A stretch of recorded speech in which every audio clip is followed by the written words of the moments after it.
This video was produced for Newcastle Disability Forum's No Steps History Walks project, funded by the People's Health Trust, using money raised by the Health Lottery, North Eastern Cumbria.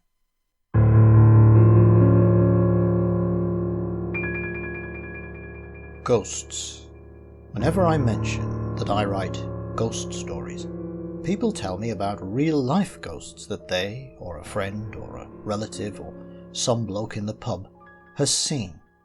I do point out that I don't write about ghosts that supposedly exist, I just write fiction. But it seems that just about everybody in the world has some belief in the genuine article. A couple of years ago, a friend and I organised a convention of like-minded ghost story fans in Newcastle at the Royal Station Hotel. Sure enough, the staff had plenty of tales to tell about mysterious cold spots, strange figures glimpsed in corridors, things moving around for no apparent reason. Clearly, this is a very haunted world. England is said to be the most haunted country on earth, and Newcastle certainly has its fair share of ghosts or related phenomena.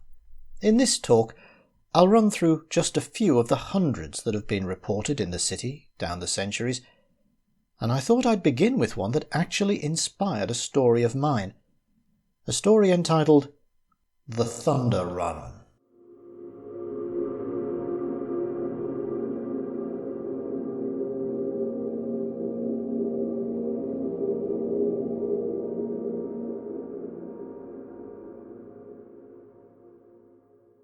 Bob Crowther is the name, pushing past people is his game.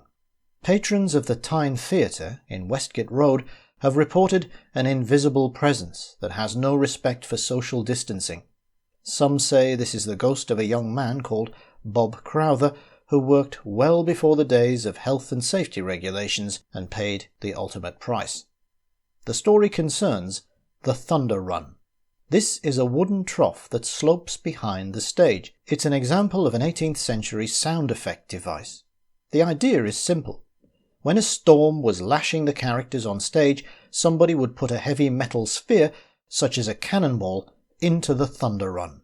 It would then roll down, slowly, producing an effective rumble that patrons would actually feel as well as hear.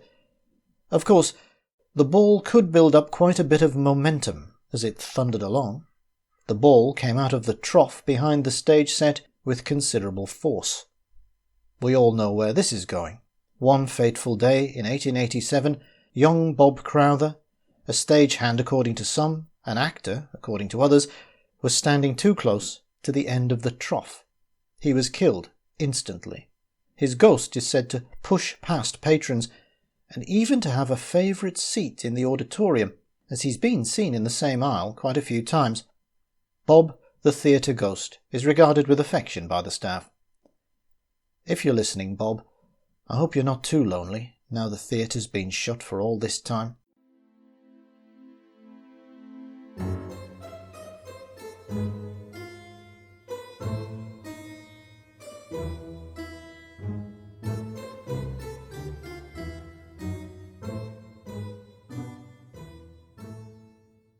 Another excellent setting for a ghost story is, of course, an historic church, which brings us to Jack the Beadle. He is said to haunt All Saints, though the full name of the church is in fact St Willibrord with All Saints. Jack the Beadle worked there in the mid-19th century. The function of a beadle was, among other things, to help organise burials.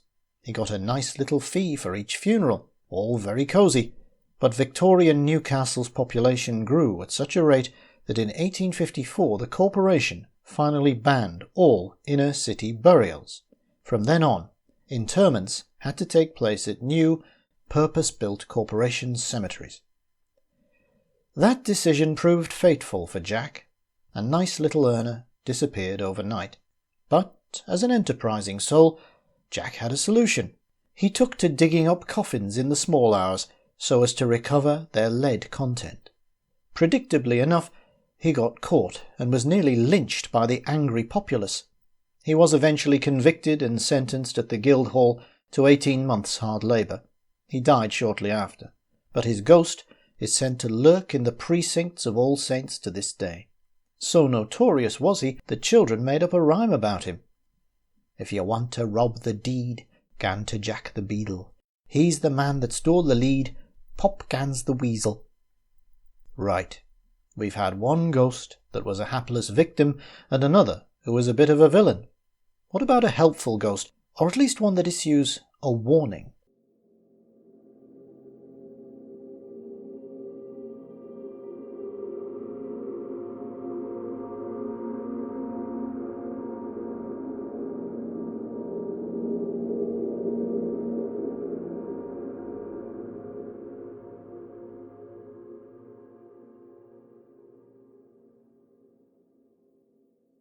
Well, there's one interesting legend about Newcastle that fits in with a very old and strange English tradition, that of the spectral hound, sometimes known as Black Shuck. Now, the classic Black Shuck is said to haunt the byways of East Anglia and to be a huge and formidable creature. There's also one supposedly in Staithes on the Yorkshire coast. But it seems that their Newcastle cousin is a bit more helpful. You could almost call him woman's best friend. The story is vague, but probably started in the 1700s. It concerns Newcastle's midwives, who were often called out at night to attend births. It was said that a black dog would follow midwives through the deserted, poorly lit streets all the way to the door of the mother-to-be. When they arrived, the dog would react in one of two ways. If the dark creature laughed, yes, it was a laughing dog, all would be well. But if it gave a despairing howl, the midwife would know that the birth would be complicated, and she braced herself for potential tragedy.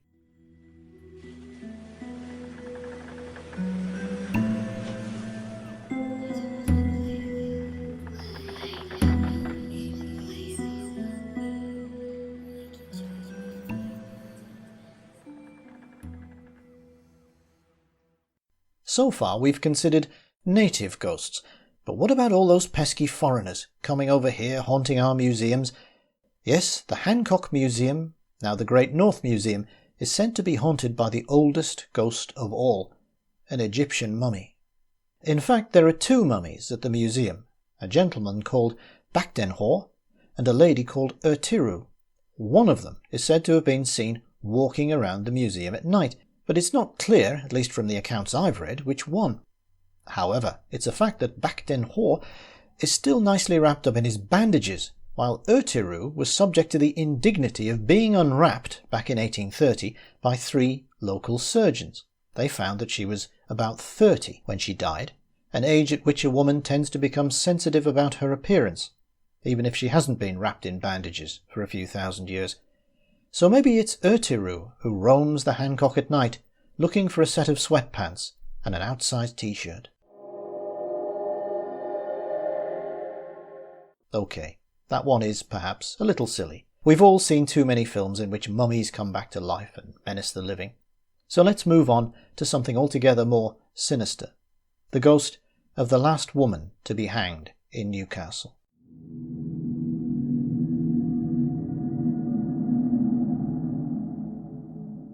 Jane Jamison murdered her mother, Margaret.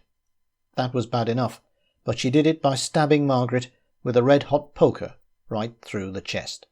Both women were known to be drinkers and often quarrelled. After this particular row, one eyewitness saw Jane standing at the door of the family hovel shouting, "My mother, my mother!" A neighbour ran inside to find Margaret lying on the bed. Help was summoned, along with a magistrate. Jane at first claimed her mother had fainted, then that her boyfriend, a keelman called Billy, had attacked Margaret. However, the evidence against the daughter was overwhelming, as Margaret lived long enough to accuse Jane. It was an open and shut case, and Jane Jamison was sentenced to hang on the town moor on the 14th of March, 1829. Around 20,000 people turned out for the public execution. It was estimated that at least half of them were women. Jane Jamison's body was purchased for public dissection. In those days, only executed criminals could be used for surgical training. A local doctor, Thomas Giordani Wright, noted in his diary that he paid 2 shillings and 6pence for the privilege of watching a senior surgeon, John Fife, dissect Jane's brain. Fife used the body over several days, lecturing to a packed auditorium at the Surgeons' Hall. According to some reports, Jane Jamison's ghost has been seen in Newcastle, but not on the town moor. No, the ghost of Jane is said to haunt the quayside, in the area between the Swing Bridge and the new Millennium Bridge. This may be because Jane lived in the area. She made her living selling fish when she was sober. She is said to call out for her mother in a plaintive voice.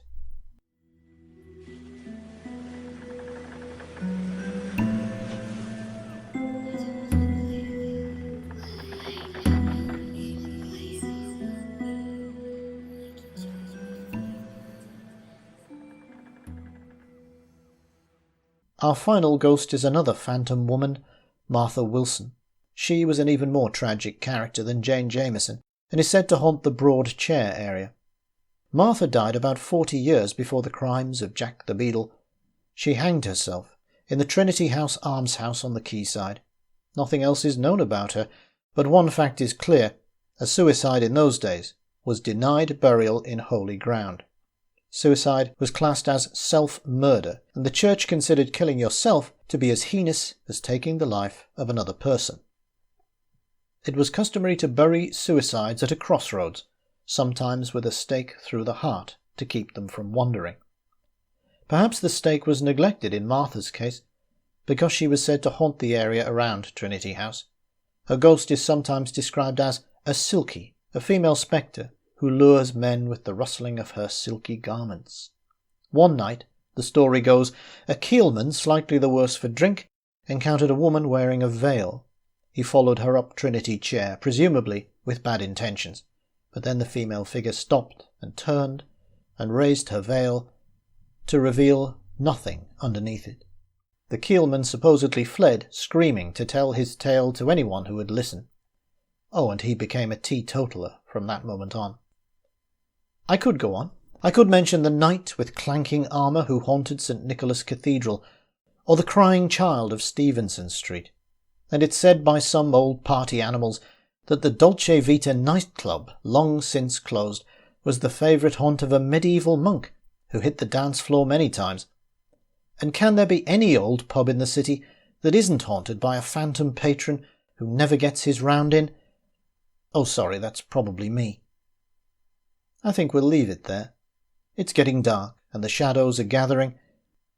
I hope you've enjoyed this brief survey of Newcastle's ghosts. And remember, for every one we know about, there must be dozens we don't.